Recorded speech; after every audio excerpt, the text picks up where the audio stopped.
열왕기 상을 이제 마치고요. 오늘은 열왕기 하를 이제 들어가도록 하겠습니다. 사실 이제 열왕기는 이제 상하로 이렇게 나눠진 것은 아니고요. 한 권의 책입니다. 한 권의 책. 연결되는 이야기로 이렇게 이해하시면 되겠습니다.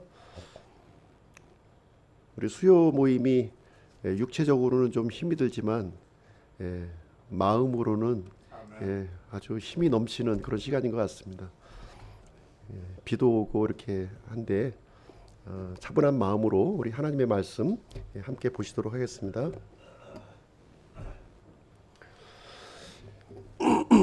지도를 보시면요, 지금 이제 노란색 부분으로 되어 있는 곳이 이제 남유다가 다스리는 지역이었고요. 그리고 위에 이제 분홍색으로 되어 있는 부분이 이제 북이스라엘이 다스리는 그런 영역이 이제 되겠습니다. 네모칸으로 되어 있는 것이 이제 주변 민족이에요. 주변 민족.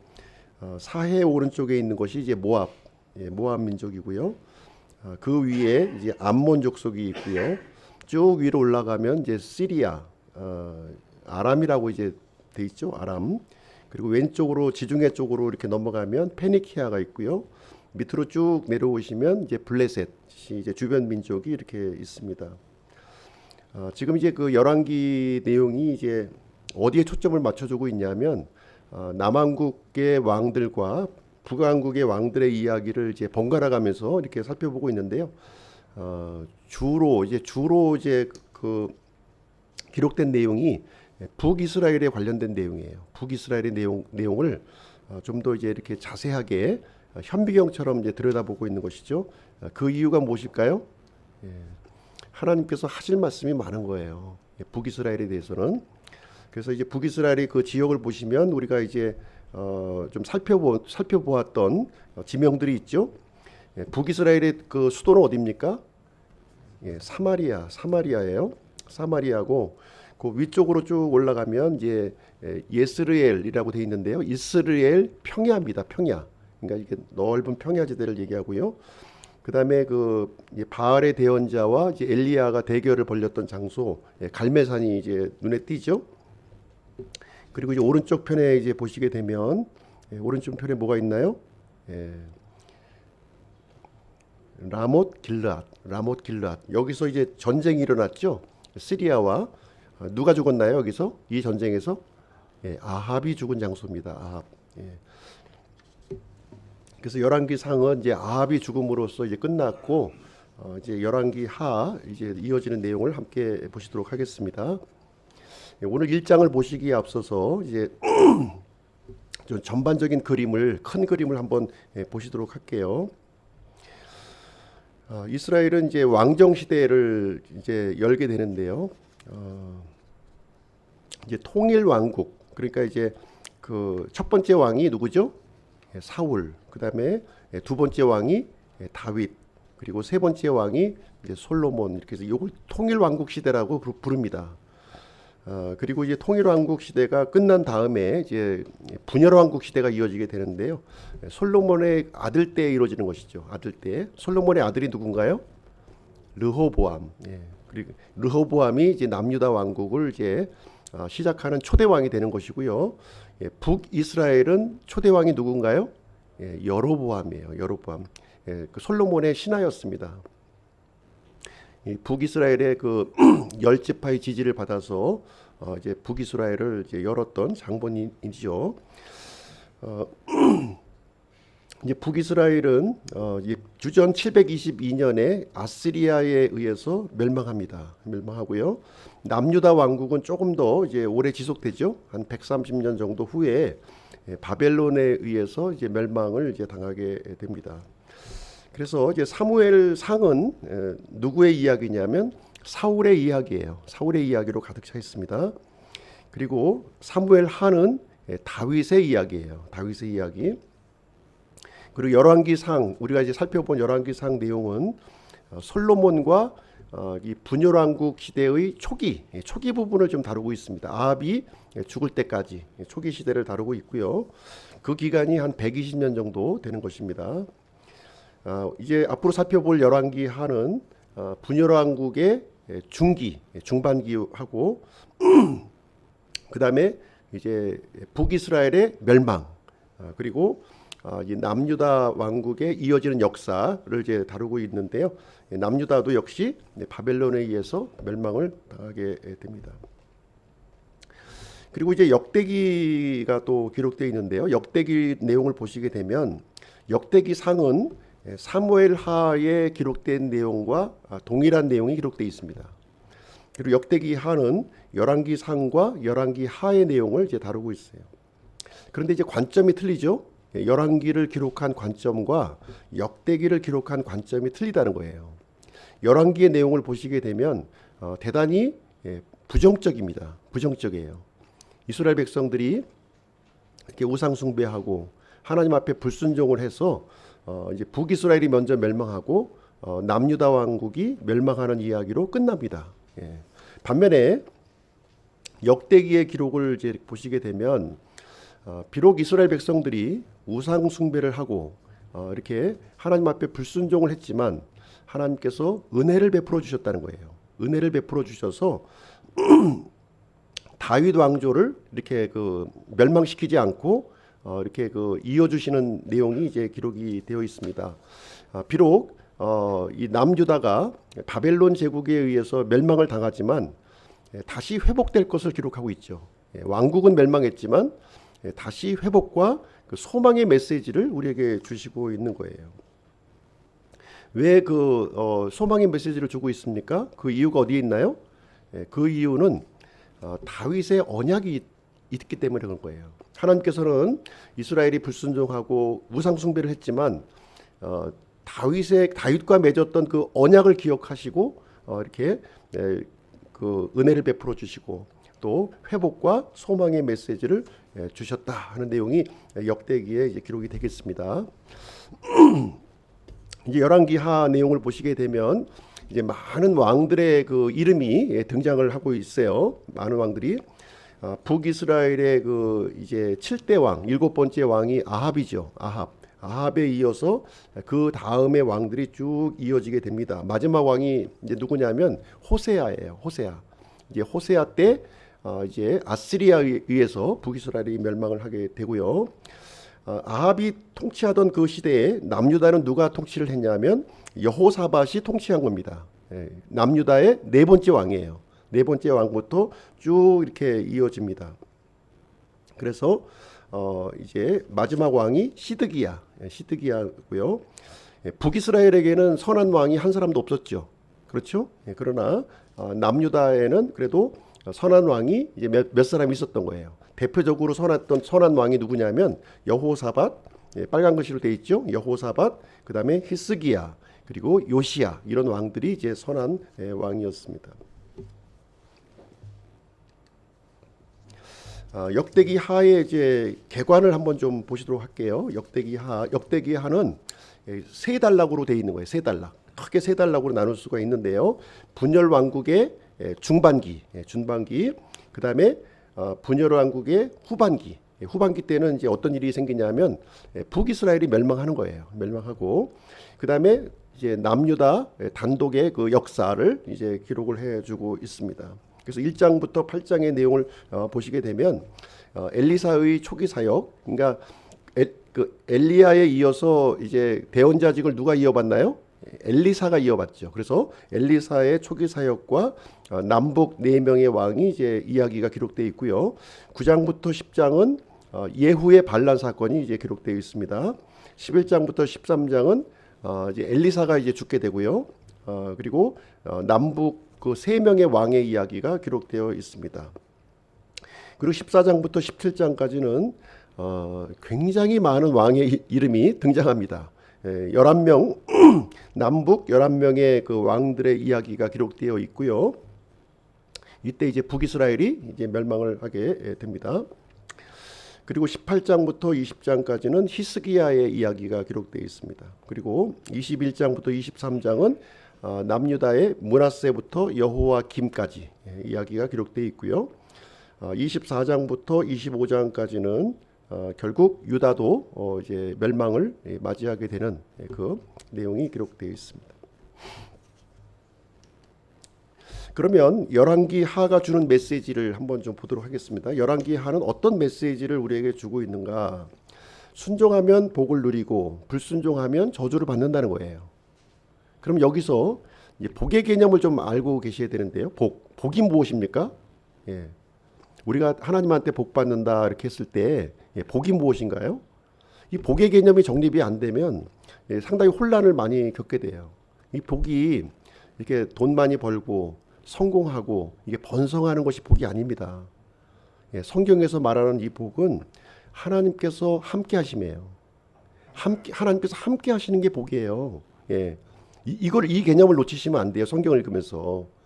그러면 이게 악인이 번성하고 이런 것들을 이해를 할 수가 없는 거예요. 이해를 할 수가 없습니다.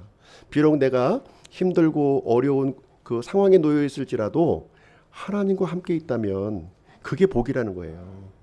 이길 힘을 주시고 비록 이 남과 북의 이 왕국이 멸망하였을지라도 다시 회복시켜 주시는 하나님을 우리가 경험하게 된다는 것입니다. 그리고 열왕기 하의 내용은 이 타락한 인간의 뿌리 깊은 죄성을 고발하고 있습니다. 그렇죠? 우상 숭배와 그리고 불순종의 이야기가 계속 반복되지 않습니까?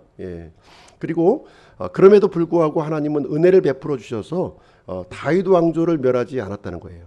다윗 왕조를 이렇게 이어 주신 거죠. 왜요? 하나님은 언약을 지키시는 하나님이기 때문에. 사람은 언약을 어길지 모르겠지만 하나님은 절대로 언약을 어기지 않으신다는 거예요.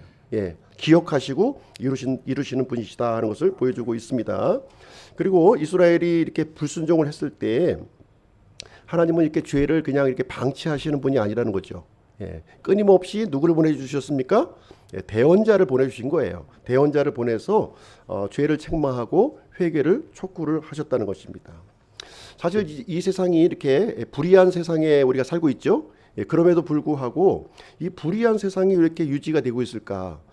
과연 하나님은 계신가 하는 것들을 우리가 의심하게 되는 경우가 많이 있죠. 그렇죠? 그 이유는 무엇입니까? 소수의 믿는 자가 있다는 거예요. 소수의 믿는 자를 보시고 이 세상을 이렇게 유지시키시고 또 악인들이 회개할 수 있는 기회를 하나님은 열어주고 있다고 하는 사실입니다. 그러나 하나님의 인내에는요 한계가 있어요. 끝까지 참으시는 게 아니에요. 하나님은. 그래서 죄악의 길로 가고 회개치 않으면 끝까지 고집을 피우게 되면 하나님은 심판을 내리신다는 것을 보여주고 있습니다. 그리고 이제 이 열왕기의 내용은 지도자의 중요성을 많이 강조하고 있죠. 그렇죠? 이렇게 선한 왕이 통치했을 때에는 나라가 부강하고 이렇게 어려움이 없는 것을 볼 수가 있어요. 그러나 이렇게 악한 지도자가 이렇게 세워지게 되면 백성들이 고통을 받는 거죠. 고통을 받는 내용이 기록되어 있습니다. 그래서 이스라엘의 이 남북 왕국은 멸망합니다. 멸망하여 그렇지만 이스라엘 민족을 향한 약속, 이 약속은 계속해서 이어진다는 거죠. 이스라엘 민족을 교회가 이어받은 게 아니에요. 교회가 이어받았다고 생각하시면 안 됩니다. 이건 대체 신학에 뿌리를 두고 있는 거예요. 이스라엘과 교회는 전혀 다른 계획을 갖고 있어요. 하나님께서 이스라엘을 향한 계획을 갖고 계시고요. 또 교회를 향한 계획을 분명히 다른 계획을 갖고 계시는 것입니다. 그래서 이스라엘이 지금 멸망하고 이렇게 했지만 그 나라를 다시 회복시키셨고 지금 이스라엘을 향한 프로그램은 다시 시작할 것을 성경은 우리에게 알려주고 있는 것입니다. 자, 그럼 이어서 이제 열왕기 하를 한번 이제 보실 텐데요. 1장의 구성을 보시게 되면 아하시야를 향한 하나님의 경고, 그리고 엘리야를 향한 체포 명령, 아하시야의 죽음, 이런 순서로 이제 말씀을 전해드리도록 하겠습니다. 중심 내용은 아하시야는 하나님의 경고를 무시하고 스스로 멸망을 자초했다 하는 내용이 되겠습니다. 자, 그럼 아하시야는 누군가요? 아하시야, 아합의 아들이에요. 아합의 뒤를 이어서 이제 왕권을 이어받은 이제 북이스라엘의 왕이 되겠습니다. 1절 말씀만 보시죠. 1절. 그때 아합이 죽은 뒤에 모압이 이스라엘을 배반하니라. 그래서 1장 1절 말씀이 이제 이렇게 시작하고 있는 거예요.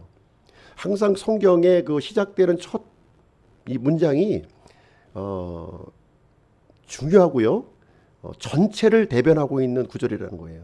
전체를 대변한다. 1절만 잘 이해하면 나머지 구절은 읽지 않아도 우리가 결과를 예감할 수 있는 거죠. 그렇죠? 1절의 내용을 보시게 되면 그때에 이렇게 돼 있죠. 그때가 어떤 때입니까? 바로 이제 그 앞장 열왕기상 22장 51절부터 53절 내용을 보시면 그때의 상황이 기록이 되어 있는 거예요. 51절부터 53절 제가 한번 읽어드리겠습니다. 유다 왕 여호사밧의 제 17년에 아합의 아들 아하시야가 사마리아에서 이스라엘을 통치하기 시작하여 2년 동안 이스라엘을 통치하며 주의 눈앞에서 악을 행하고 자기 아버지의 길과 자기 어머니의 길과 이스라엘을 죄짓게 한 느밧의 아들 여로보암의 길로 걸었으니 이는 그가 바알을 섬기고 그에게 경배하며 자기 아버지가 행한 모든 것에 따라 주 이스라엘의 하나님의 분노를 일으켰기 때문이더라. 이렇게 기록하고 있습니다. 여기 보면 이제 아합의 뒤를 이어서 아하시아가 이제 왕이 되었는데 2년간 통치를 한 거죠. 2년간 지금 이제 사마리아를 통치했는데 이 아하시아가 세 가지 길을 걸었다 이렇게 얘기하고 있는 거예요. 세 가지 길. 세 가지 길이 뭐냐면 자기 아버지의 길, 그 다음에 자기 어머니의 길, 그 다음에 이스라엘의 초대 왕이었던 여로보암의 길을 걸었다. 지금 이렇게 얘기하고 있는 거예요. 그래서 어떤 일이 일어났습니까? 하나님의 분노를 일으켰다. 바로 그때의 상황을 지금 이제 이 열왕기하 1장 1절에서 이제 얘기를 해주고 있는 거예요. 이제 주변 그 민족이었던 모압이 등장하는데요. 모압이 어떤 그 민족이었냐면 이스라엘의 속국이었어요.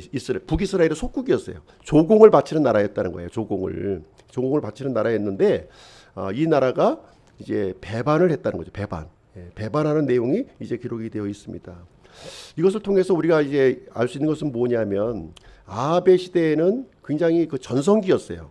북이스라엘이 비록 타락하고 하나님께 불순종했지만 상당히 물질적으로 번영된 그런 그 이제 상태였습니다. 그런데 이제 아하시아 그 아들이 왕권을 이어받으면서 이 전성기였던 북이스라엘이 지금 쇠퇴기를 이제 맞이하고 있는 모습을 이제 보여주고 있는 것입니다.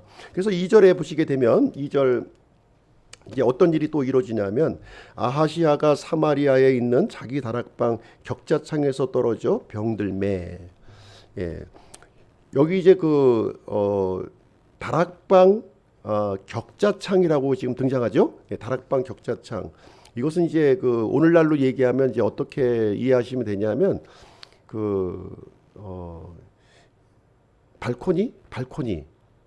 발코니든가 아니면 이렇게 이렇게 그 옥상에 이렇게 올라가면 이렇게 이게 전망을 이게 조망할 수 있는 그런 이제 특별한 공간으로 좀 이해하시면 되겠습니다. 거기에 이제 올라갔다가 지금 이제 이 아하시아가 추락했다는 거예요. 왕이 여기서 발을 헛디뎠는지 아니면 그 격자창에 이렇게 좀 이게 흔들거려 가지고서 이렇게 무너졌든지 어떤 상황인지 모르겠지만 어쨌든 분명한 것은 아하시아가 이제 추락 사고를 이제 당해서 아주 치명적인 이런 그 상처를 입게 되었다는 내용이 여기 이제 기록이 되어 있어요. 근데 이 상처를 이제 고칠 수가 없는 거죠. 너무 이제 심해서 스스로 해결할 방도가 전혀 없습니다. 우리가 이제 일생을 살아가면서 이렇게 내 스스로 어떤 일도 할 수 없는 이런 상황에 도달했을 때 우리는 어떻게 해야 됩니까? 기도해야 돼요. 기도하면 믿음이 좋은 사람이고, 하나님을 찾아야죠. 하나님을. 위기를 만났다고 하는 것은 하나님을 이렇게 찾고 구하라고 하는 그 사인입니다. 사인이에요. 근데 이제 아하시아가 이제 어떤 모습을 하는지 이제 보시게 되면 2절 말씀 이어지는 2절 9절 보시게 되면 내가 이 병에서 나을지 에그론의 신 바알세붑에게 물으라 이렇게 되어 있는 거예요. 이 아하시아는 북이스라엘의 왕이었고요. 하나님의 백성이었죠. 비록 불순종했지만. 그런데 누구를 찾았다고요? 하나님을 찾지 않고 에그론의 신 바알세붑을 찾았다 이렇게 이 얘기를 하고 있는 거예요. 이 에그론이라고 하는 것은 이제 블레셋의 도시죠. 블레셋의 도시예요. 이 바알이라고 하는 말은 주인이라는 뜻을 가지고 있고요. 이 세붑이라는 말은 이 파리, 날파리라는 뜻을 가지고 있는 거예요. 날파리의 주인을 찾아간 거예요. 아니 이 아하시아가 이 죽을 병이 걸려서 이스라엘의 하나님 주인인 하나님을 찾지 않고 누구를 찾았다고요? 날파리의 주인에게 자기 병이 나을지 안 나을지 찾으러 갔다 이렇게 하고 있어요. 이것은 신명기 18장 11절에 보시게 되면 율법으로 금한 일이에요. 예. 이 하나님의 백성들이 이렇게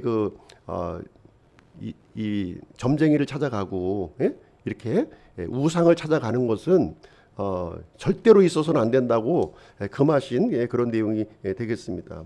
이것은 이제 하나님의 진노를 일으키는 행위죠. 진노를. 그러니까 이 아하시아는 이제 이 아버지가 죽은 뒤에 이렇게 하나님 앞에 불순종의 길을 이렇게 걸었을 뿐만 아니라 하나님의 진노를 일으키는 행위를 지금 이제 하고 있는 모습입니다.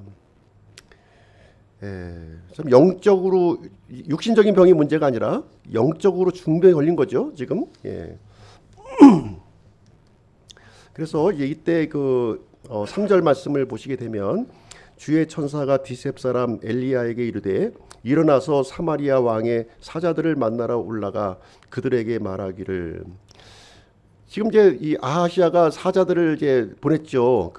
이제 에그론의 신에게 이제 보냈는데 그냥 내버려 두지. 나 같으면 그냥 내버려 둘 것 같아요. 근데 하나님께서는 어떻게 했어요? 디셉 사람 엘리야에게 가서 그 에그론 신을 찾아가고 있는 이 사신들을 누구예요?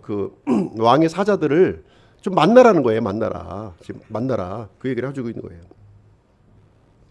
그래서 이제 참 이 공교롭게 하나님은 엘리야를 이 사자들에게 보냈고요.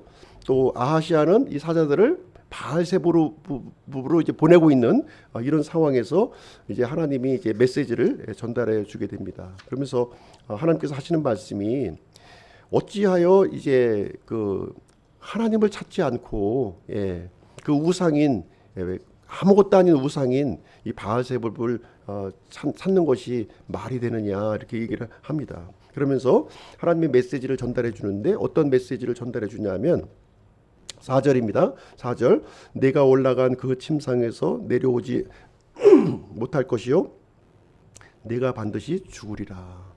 청천벽력 같은 말씀이죠. 지금 아하시아가 죽는다는 거예요.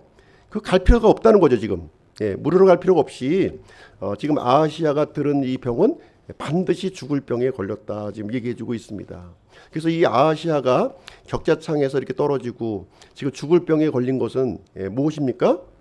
우연히 일어난 일이 아니라는 거죠. 지금 하나님의 징계라는 거예요. 하나님의 분노를 일으켰기 때문에 하나님의 진노를 통해서 나타난 일이고 우상을 통해서 해결될 일이 아니다. 그러면서 하나님께서는 이 아하시아의 죄를 지금 이제 아주 명백하게 밝히고 이 사망 선고를 사망 선고를 여기서 한 겁니다. 그냥 죽이시면 되는데 지금 이렇게 엘리야를 통해서 메시지를 보내신 이유는 뭡니까? 아직 회개할 여지가 있다는 거죠. 회개할 여지를 지금 이제 마련해주고 계시고 있는 거예요. 그래서 이 내용을 이제 왕의 사자들이 누구에게 보고합니까? 이제 왕에게 지금 보고하는 거예요. 왕에게 이 충격적인 메시지를 이제 보고합니다. 근데 이 사자들은 엘리야인지 알았어요, 몰랐어요? 몰랐어요. 어떤 한 사람이 지금 이제로부터 말을 들은 겁니다. 그래서 이 내용을 그대로 이제 보고를 하니까 아하시아가 도대체 어떤 사람이냐 그 신체적인 특징을 한번 좀 물어봅니다. 그랬을 때 이 사자들이 그 사람의 모습이 이렇게 털이 좀 많았고 가죽띠를 띈 사람이었다. 그 사람이 얘기를 했다 이렇게 하는 거예요. 그랬을 때 아하시아는 단박에 그 엘리야라고 하는 것을 이제 알아보게 됩니다. 바로 이제 자신의 아버지 아합에게 이렇게 경고를 했던 그 장본인인 것을 분명히 알아보게 된 것이죠. 그래서 이렇게 에스겔서 16장 59절에 보시게 되면 주 하나님이 이같이 말하노라 네가 언약을 어김으로 맹세를 멸시하였으니 나도 네가 행한 대로 너를 다루리라. 하나님을 배반한 사람들은요, 자신도 배반을 당한다는 거예요. 이것을 이제 하나님께서 분명히 경고의 말씀으로 주시고 있습니다. 그래서 하나님을 배반하게 되면 하나님께서 그 사람을 버린다는 거예요. 그 사람을 버리게 되고 또 그 사람은 사람들로부터 버림을 당하는 거예요. 그래서 이 북이스라엘의 역사를 보시게 되면 이 배반의 역사예요. 하나님을 배반하고 또 배반을 당하는 그런 이제 역사가 되겠습니다. 그래서 하나님께서는 이 하나님의 이 언약에 신실할 것을 우리에게 말씀을 해주고 있습니다.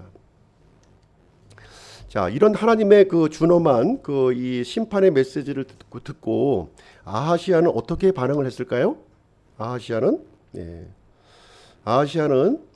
이 그 북이스라엘의 그 절대 통치자를 모독한 죄를 물어서 엘리야에게 체포 명령을 내립니다. 체포 명령. 그래서 이제 9절 말씀해 보시게 되면 그때 왕이 50인 대장을 그의 부하 50명과 함께 엘리야에게 보내매 그가 엘리야에게로 올라갔는데 이제 왕이 특명을 내린 거죠. 특명을 내려서 50인 대장과 50명의 군사들을 이렇게 보내서 이제 붙잡아 오도록 이렇게 명령을 내리게 되었습니다. 이 아하시아는 지금 이제 하나님의 그 메시지를 듣고도 이렇게 돌이키지 않은 거죠. 그 기회를 이제 잡지 않았습니다. 오히려 그 이제 악한 마음을 품었고요. 이제 체포 명령을 여기서 내렸습니다. 아마 하나님의 말씀을 이렇게 그 겸손한 마음으로 받아들였다면 이제 한 사람만 보냈겠죠. 그렇죠? 50명의 군사를 이렇게 보냈다고 하는 것은 하나님을 이제 대적을 했다 하는 것을 보여주고 있습니다. 그래서 첫 번째 50인 대장이 왕명을 받고요. 엘리야를 찾아 나서게 됩니다. 9절에 보시면 이제 엘리야를 발견하고 이렇게 얘기합니다. 하나님의 사람이여 왕께서 이르시기를 내려오라 하셨나이다. 이제 이 말씀을 통해서 지금 이제 어명을 지금 이제 선포하고 있는 거죠. 어명을 선포하고 있습니다. 그래서 명령을 내리고 있는 주체는 아하시아고 명령의 전달자는 50인 대장이었고 명령을 들어야 할 사람이 지금 엘리야를 지금 이제 지목하고 있는 내용이 되겠습니다. 이것은 하나님의 이 권위를 향한 도전이에요. 지금 도전하고 있습니다. 실질적으로 하나님의 사람이라고 얘기하고 있지만 왕의 말을 들어야 할, 왕의 말을 이제 따라야 할 그런 사람으로 지금 이제 묘사를 하고 있는 것이죠. 어떻게 보면 존경의 표시라기보다는 지금 이제 조롱의 표시가 되겠습니다. 어떤 일이 일어났을까요? 이 내용을 한번 보시도록 하겠습니다. 10절 말씀에 이렇게 되어 있습니다. 내가 만일 하나님의 사람이라면 불이 하늘에서 내려와 너와 네 부하 50명을 태워버리기 원하노라 하매 불이 하늘에서 내려와 그와 그의 부하 50명을 태워버렸더라. 하늘에서 불이 내려와 가지고요 그 50명 이 군사들을 다 불태워버렸다 이렇게 여기서 얘기해주고 있습니다. 그래서 왕권보다 더 우위에 있는 하나님의 그 권능을 여기서 이제 보여주신 것이죠. 그래서 이스라엘을 통치하는 사람이 이 아하시아가 아니라 바로 하나님이라고 하는 사실을 이 불심판을 통해서 여기서 보여주게 되었습니다. 보통 이 정도가 되면 이제 하나님 앞에 이제 회개하고 나올 법도 한데 이 아하시아는 고집을 꺾지 않습니다. 두 번째 이 군사들을 여기서 이제 그 엘리야에게 보내게 되는데요. 11절 말씀 왕이 또한 다시 다른 50인 대장을 그의 부하 50명과 함께 엘리야에게 보내매 두 번째 군사를 여기서 또 보내게 되는 거예요. 그래서 이 아하시아는 계속해서 이 완악한 마음을 지금 이제 품고 있고요. 이 50인 대장의 말을 통해서 얼마나 아주 다급하게 명령을 내렸는지 알 수가 있어요. 속히 내려오라는 속히 엘리야를 향해서 속히 내려오라고 이제 하게 됩니다. 그래서 여기서 왜 사실 이제 50인 대장 첫 번째 두 번째 사람들은 사실 이제 죄가 없는 거죠. 왕의 명령을 이렇게 수행하기 위해서 왔을 뿐인데 그렇지만 이 멸절 사건이 일어난 이유는 이 50인 대장과 군사들이 왕의 이 악한 성향에 그대로 동참했다는 거예요. 동참했기 때문에 심판을 받았다, 이렇게 여기서 설명을 해주고 있습니다. 그래서 왕은 여기서도 돌이키지 않아요. 여기서 돌이키지 않고 세 번째로 또 보냅니다. 세 번째로 50인 대장을 또 이렇게 여기서 파견하는 내용이 기록되어 있습니다. 13절 말씀 보실게요. 왕이 다시 세 번째 50인 대장을 그의 부하 50명과 함께 보내므로 세 번째 50인 대장이 올라가 엘리야 앞에 온 뒤 무릎을 꿇고 엎드려 그에게 간청하며 그에게 이르되. 근데 이 세 번째 그 50인 대장은요, 첫 번째와 두 번째와 달리 이렇게 그 다른 태도를 취했다는 거예요.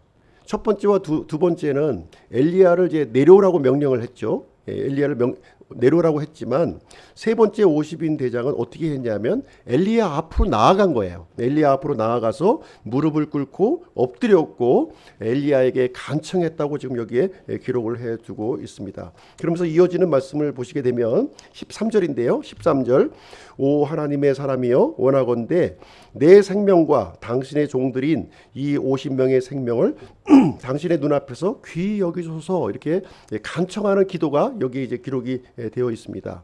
이 50인 대장은 첫 번째, 두 번째 이 그 불심판으로 죽었다고 하는 사실을 들은 거죠. 들었기 때문에 지금 이제 하나님의 은혜를 갈망하는 자세로 엘리야 앞에 나갔습니다. 그래서 하나님을 두려워하는 마음을 품었고 겸비한 태도를 가졌고 생명을 보존해 달라고 하는 그 은혜를 간구하게 됩니다. 이 50인 대장은요, 자신의 목숨만 간구한 게 아니라 누구의 목숨도 간구했어요?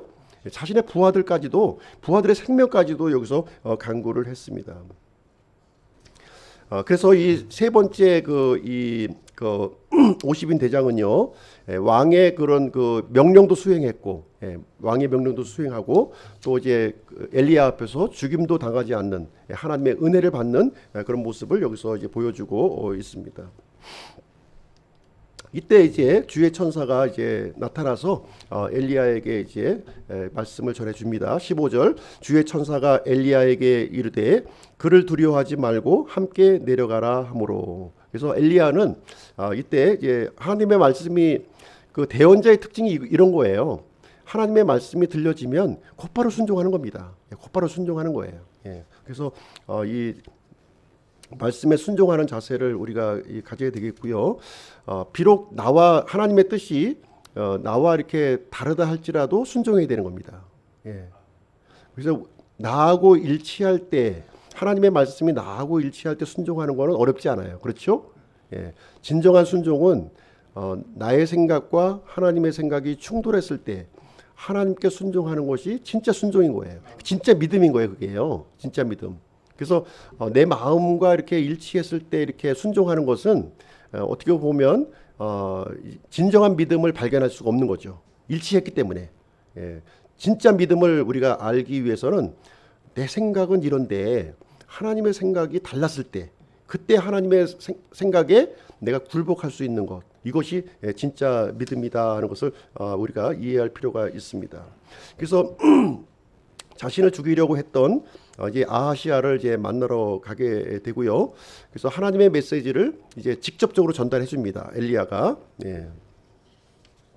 그래서 대언자라고 하는 것은 이 기적을 일으키는 것보다는 하나님의 말씀의 전달자라는 거예요.